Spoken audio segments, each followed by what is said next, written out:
이번 강의는 건괴의 단사로부터 시작하게 되는 것입니다. 먼저 단사를 보기에 앞서서 잠시 말씀드리고자 하는 것은 공자께서 보셨던 의리역과 상수의 복서를 위주로 하는 그 부분이 전혀 다르다라는 것입니다. 더 쉽게 말씀드리면 정전의 입장에서 보는 경문의 해석과 주자의 본의에서 보는 해석이 전혀 다르고 있다라고 하는 것입니다. 공자의 뜻에 따라서 건은 온형리정이라고 해서 네 가지의 덕으로 구분해서 봤던 것이 정전인 것입니다. 바로 이 네 가지의 덕으로 구분하기 위하여 온코, 형코, 리코, 정이라고 말한 것입니다. 바로 이 온형리정이 하늘의 사덕임을 중심으로 해서 공자께서 규명하셨기 때문에 주자의 소학 제사에도 나오듯이 온형리정은 천도지상이요 인의예지는 인성지강이라고 바로 천도의 온형리정을 인도의 인의예지에 대비해서 봤다라는 것입니다. 이와 같이 정전에서는 추나추동 개념을 가지고 구분해 본 것입니다. 다시 말하면 건은 온코, 형코, 리코, 정이라는 말은 어떤 뜻이냐면 가장 쉽게 이해하면 하늘이라는 것은 추나추동이 있다라는 말하고 같은 것입니다. 바로 추나추동을 온형리정이라는 덕으로 말한 것입니다. 바로 이와 같이 해서 천도는 온형리정의 떳떳함을 지니고 있다라고 설정해 놓은 것입니다. 그러나 주자 본의에 와서는 건이라고 하는 것이 어떤 점괘를 갖느냐로 달라지기 때문에 온형하니 리정으로 글을 바꾸는 것입니다. 바로 이와 같이 하나의 같은 네 글자를 가지고서도 어떻게 보느냐에 따라서 전혀 다른 각도가 있는 것이고, 바로 공자의 뜻에 따라서 온형리정으로 봐서 사계절의 덕으로 보는 거, 이거 역시 그 주역에 그러한 의미가 없는 것은 아닌 것입니다. 따라서 이러한 부분을 뭐라고 말하느냐, 공자는 공자의 주역을 가졌다라고 말하는 것입니다. 바로 복해 64개를 가지고서도 공자는 공자 나름대로의 주역을 설정해서 보는 것입니다. 그래서 복희는 복희역이라 하고 문왕은 문왕역이라 하고 공자는 공자역이라는 문자를 쓰게 되는 것입니다. 이러한 점을 미리 아시면서 이 글을 보시기 바라는 것입니다. 그러면 원문을 보시면 본의에서 해석 방법에 의하여 건은 온형하고 리정하니라라고 하는 것이, 건도라 하는 것은 힘차기 때문에 힘찬 사람은 모든 일이 안 되는 일이 없는 것입니다. 그러므로 온형이라는 개념을 온코, 형코가 아니고 힘 있는 사람이라 하는 것은 온은 크다의 뜻이고 형은 통자를 가지고 있기 때문에 건괴는 모든 일을 대통한다 이 뜻인 것입니다. 크게 우리 말로 더 쉽게 말씀드리면 건괴의 점이 나오면 크게 풀릴 것이오 라는 것하고 같은 것입니다. 사람은 너무나 잘 풀리면 그 다음엔 어떻습니까? 조심성이 없어서 그야말로 너무 나가면 안 되는 것입니다.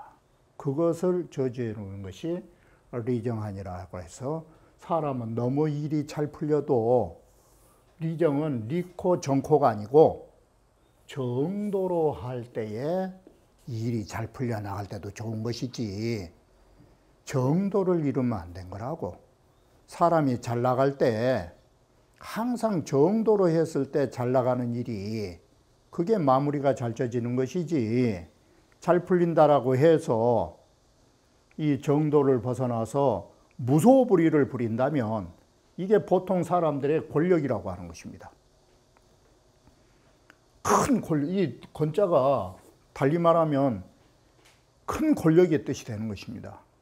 우리가 큰 권력을 가졌을 때 안 되는 일이 없는 것입니다. 안 되는 일이 없다라고 해서 무소불위를 휘두르면 그 마무리가 어떻게 될 것인가. 이게 안 되는 일이 없는 게 대통령입니다. 안 되는 일이 없겠지만 우리는 무소불위라고 하는 방종 자세로 가보면 안 되는 것입니다.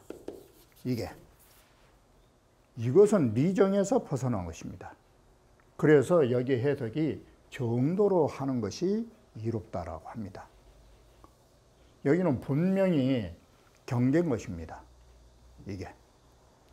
이렇게 해서 이 점으로 봐버린 것입니다. 이것은 분명히 점이지요.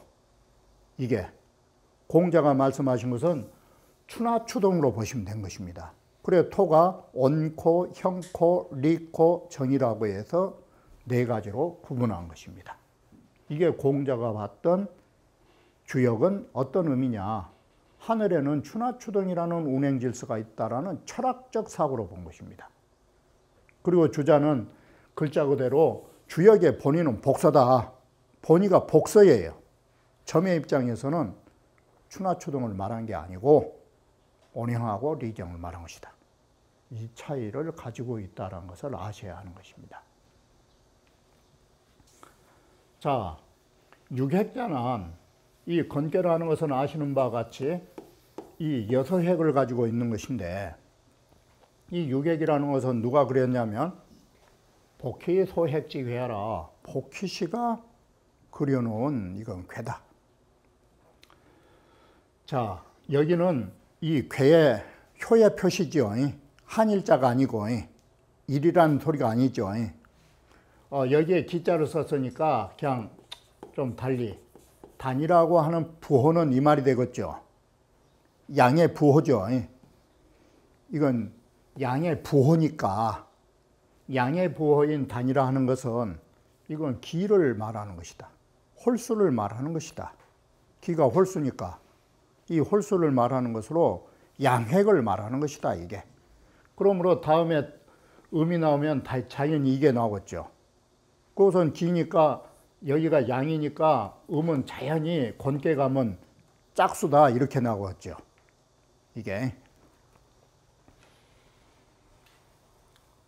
바로 이 홀이라고 하는 것이 이 홀수라고 하는 것이 이게 양의 숫자다. 이게 양의 숫자를 상징한 것이다. 그리고 이건 분명히 부호예요. 저번에도 말씀드렸듯이 남자의 상징물을 적어놓은 것이에요. 부호로. 그것이 홀수라는 개념이고 이건 양수를 상징하는 것이에요.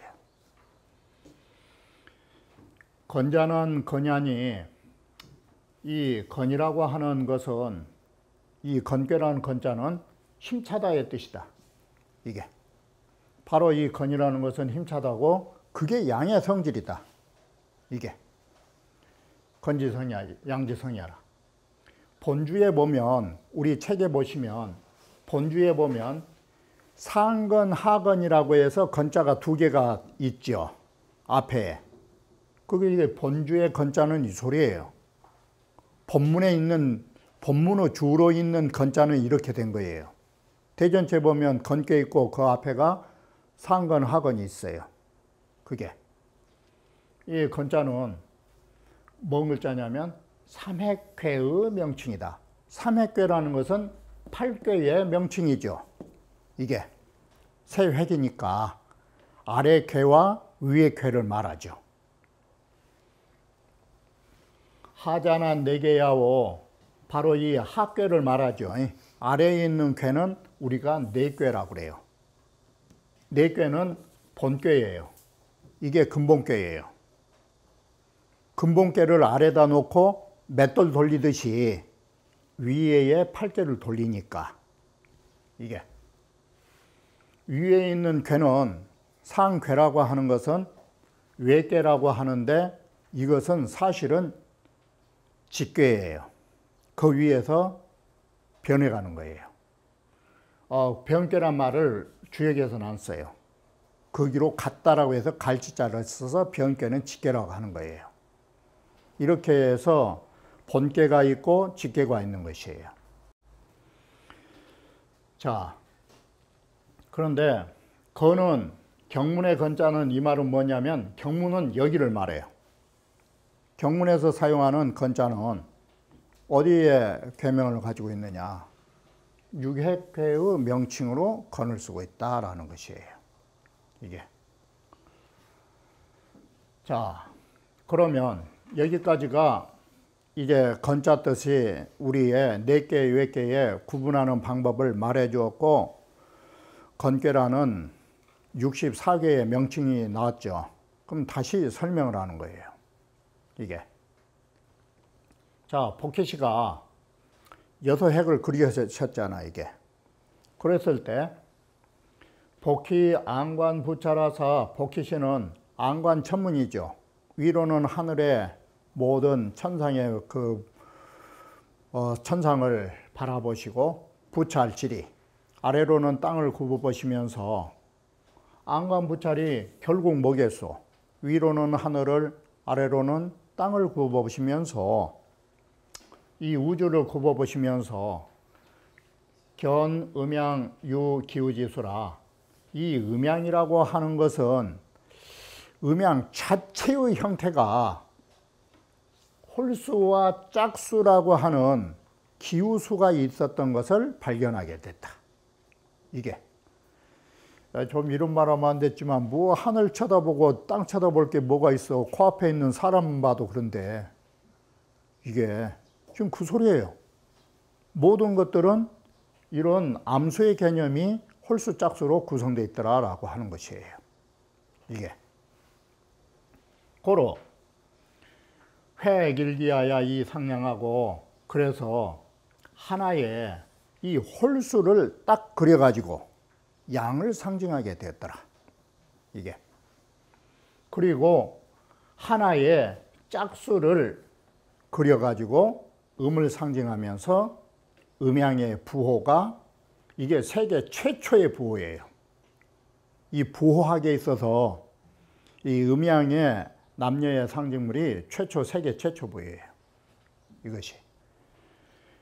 이렇게 하면서 음양의 상징물이 바로 음양의 어떤 형상화를 가져오게 됐다라는 것이에요. 이렇게 해서 음획과 양획이 구성됐다라는 것이에요. 견, 이름 일량이 유 각생 이름 일량지상이라. 바로 이 말이 뭔 말이에요?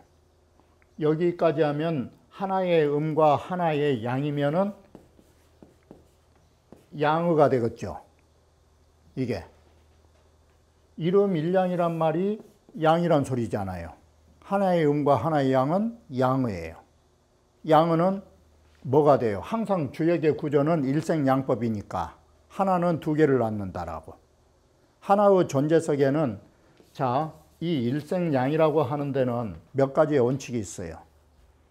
하나가 두 개를 낳는다라는 것은 그 하나의 존재 속에는 반드시 상대성이 존재한다라는 뜻이 있는 것이에요. 그것이 일생양법이에요. 바로 이것이 첫 번째고, 하나의 존재 속에는 반드시 상대성이 있다라는 것이 첫 번째. 이게 상대적 역할. 두 번째, 상대적이기 때문에 순환이 가능한 거예요. 이게. 혼자 돌 수는 없는 거예요, 이게.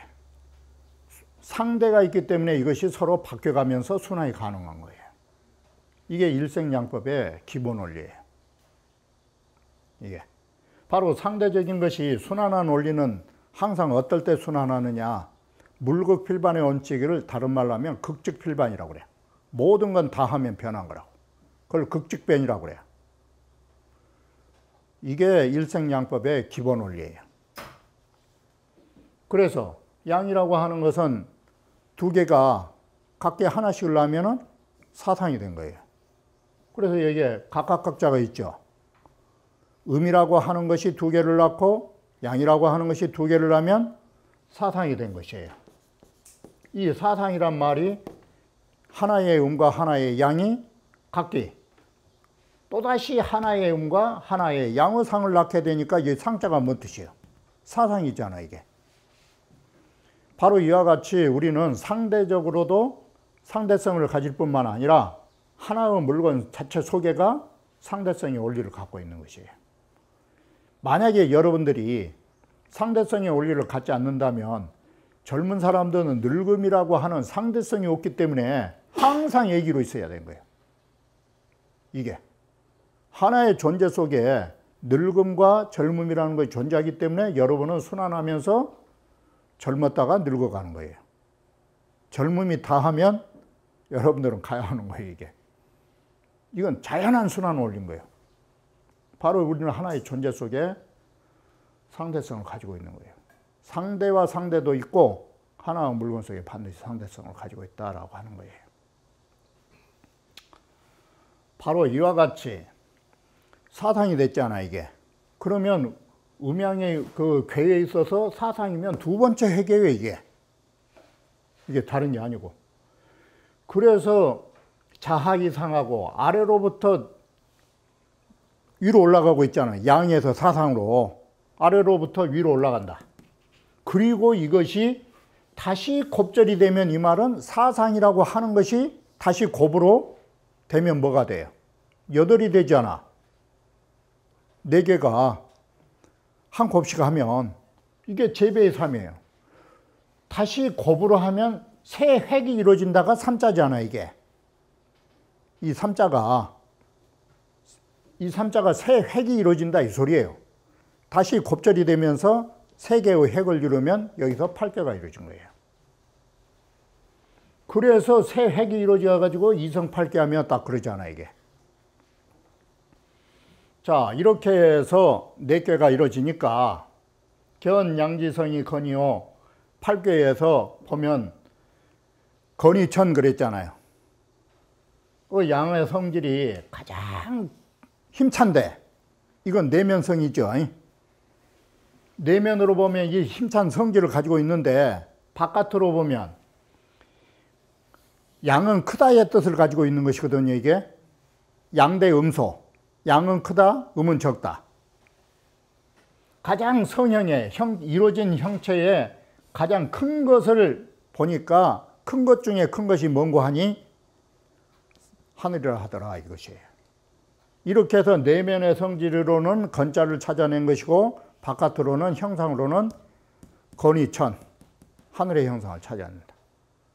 그러므로 삼기지 괴를 새 홀수로 있는 건괴를 건이라 이름하게 되고 이것을 하늘에 비슷하게 붙여서 말을 한 것이다. 이렇게 해서 네 꾀의 건자가 이루어졌다라고 말한 것입니다. 삼획위구하여 8꾀 이성이면 이 말이 방금 보는 바와 같이 세 획이 갖춰져 가지고 8꾀라고 하는 것이 이미 이렇게 해서 완성이 되면, 바꿔 말하면 이 말은 뭔 말이 되냐면 네 꾀가 이미 완성되면 이 소리잖아, 이게. 네 꾀가 완성되면 주구 삽배 귀해가야 또다시 그 획을 세 곱절하면 네 꾀 위에다가 8꾀를 더한다는 소리잖아, 이게. 그러면 이것은 상꾀가 만들어진다라는 말을 이렇게 쓰고 있는 거 아니요. 이게 또다시 그 획을 세 곱절 하니까 6획이 된단 말이에요. 그러면 이건 상괴가 된단 말이에요. 그래가지고 2성 6획이 6획이 되면 이건 64개의 괴명이 나와야 되겠죠. 이게 66획을 완성해 가지고 이것은 다시 정리하면 뭔 뜻이 되느냐. 8꾀지상에 각각 8꾀야. 이건 8꾀의 아래의 8꾀에다가 각기 8꾀를 더하는 것으로 이게 8꾀에다가 8을 하니까 64개가 이루어진다 이 소리예요. 이렇게 해서 소위 8획의 꾀에 주역에서 말하는 괴명이 형성되고 있다라는 것을 재해석한 거예요. 이래서 64개가 이루어진다. 자, 이것이 64개의 구성 요소다. 8개로부터 64개까지. 그러면 이번에는 여기까지 논한 것은 64개에 대한 범칭이고 전반적인 논이고, 그러면 이 건괴에 대한 특징적으로는 뭐냐? 이 괴는 육획이 개 기호, 6액이 모두 홀수이고 상하가 개 건이니, 자, 여기에는 육획을 가지고는 6가지로 구분해서 봤을 때고, 상하는 2단위로 나눠 볼 때예요. 4개, 10개로. 이렇게 8개와 8개로 볼 때도 다 건괴다. 그러니 이것은 글자를 거꾸로 하면 순수한 양이고, 이건 이제 한문으로 쓰니까 양의 순수함이고, 그 힘참에 있어서도 지극하다고.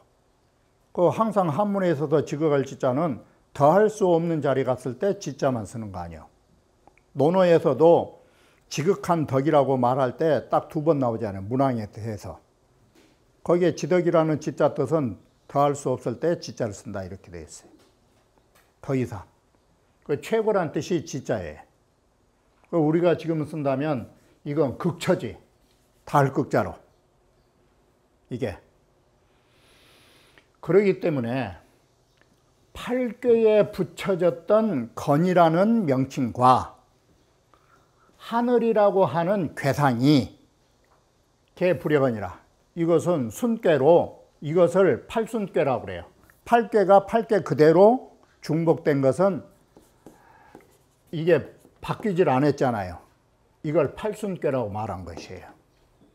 건은 건대로 있고 곤궤는 곤궤대로 2개가 다 상하가 곤이 되잖아요. 이건 순수궤라고 하는 거예요. 이걸 팔순궤라고 그래요. 그런 것은 이름이 안 바뀌어요. 그 궤에 그 궤가 올라가면 팔순궤는 이름이 안 바뀐 거라고. 이게. 온형리정이라고 하는 것은 뭐냐? 문왕소개지산이 문왕이 바로 썼던 문장이니라는 말을 다 개짜 썼죠, 지금이. 문왕이 붙였던, 문왕께서 붙여 썼던 이게 문장이다, 글이다. 그러니 그 글은 어떤 역할을 하느냐? 단자가 단사라는 단자 뜻이에요.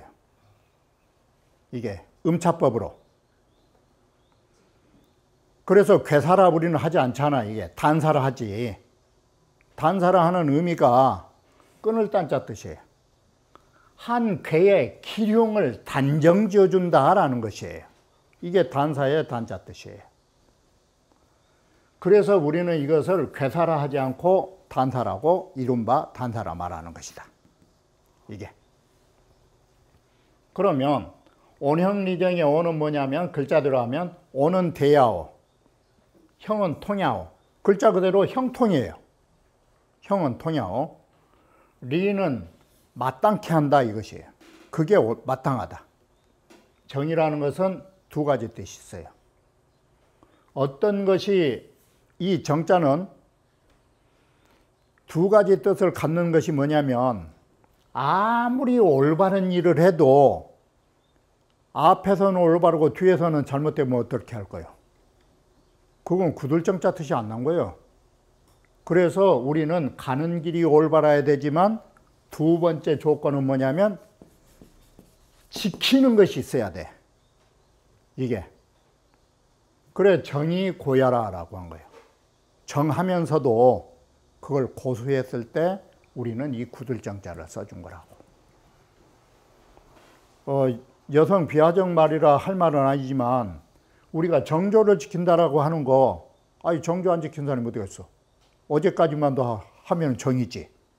이게 끝까지 안 지키면 이 정자를 못 쓰는 거예요. 이 정자 개념이 그런 뜻을 갖게 되는 것이에요. 일시적인 정은 정이 아닌 거예요. 그래서 여기에는 2가지 성질의 개념을 갖게 되는 거예요.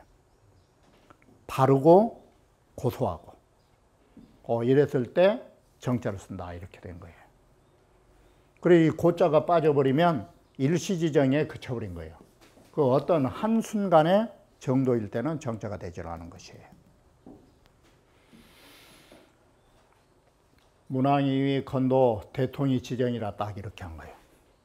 이게. 온형 리정의 해석은 뭐냐? 대통이다. 온형. 리정은 뭐냐? 지극히 정밀했을 때 그게 타당하다고 본다. 이것이 바로 우리말로 아까 했듯이 잘 풀릴 때 사람은 정도를 시켜야 되는 거예요. 너무 잘 풀리면 눈에 보인 게 웃어가지고 못할 짓이 없는 거예요. 그러면 안 된다라는 거예요.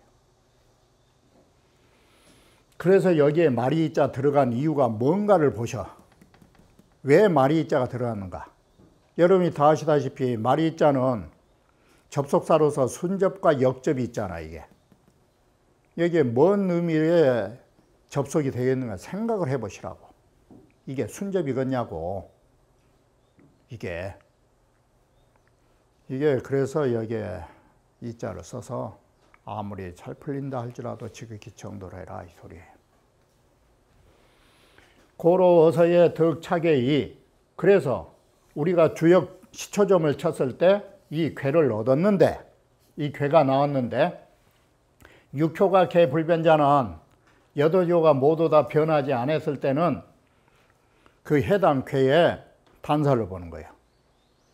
그래서 육효가 다 변하지 않고 그대로 있게 되면 기점은 당득 대통이, 그 점은 마땅히 당연히 대통을 얻게 될 것이지만, 이 소리잖아요. 이도 아마 큰 일이 잘 풀릴 것이지만, 크게 풀리겠지만, 필리제 정권이 반드시 대통의 이로움은 어디에 있느냐? 정고에 있나니, 이 소리예요. 일이 잘 풀려도 반드시 정도로 하고 그걸 고수하는 데에 이로움이 있다. 이게 리정 뜻이에요. 그러니 그런 연후에야 가히 복이 있느냐라. 그래야 끝까지 그 자리를 보존한 것이다. 이게 그런데 사람이 너무 잘 풀리면 올챙이 시절을 모르는 거예요. 이게 사람 일이라는 것이. 그렇다면 이 글을 가만히 봐봐. 이게 경계가 들어가 있는 거예요. 벌써 이 점사의 속에는 일에 대한 성취가 있는가 동시에 교조적 역할이 있는 거예요. 교육적 역할이 있는 거예요. 차는 성인 소위 자격하여, 이는 바로 성인이 주역을 지으셔가지고 교인 복사야, 사람으로 하여금 사람들에게 복서를 하도록 가르쳐 줘가지고, 이 가히 개물성물지정언이, 개물성물 이제 아시겠죠? 모든 물상을 보여주면서 그 일을 성취하도록 이런 점을 가지고 있는 정밀한 뜻을 가지고 있으니 여기에 방차하다. 나머지 궤도 모두 이와 같은 선상에서 주역점과 주역의 상이 이루어지고 있다는 것을 말해주는 것입니다. 그러면 다음 강좌에 이어서 말씀드리기로 하겠습니다.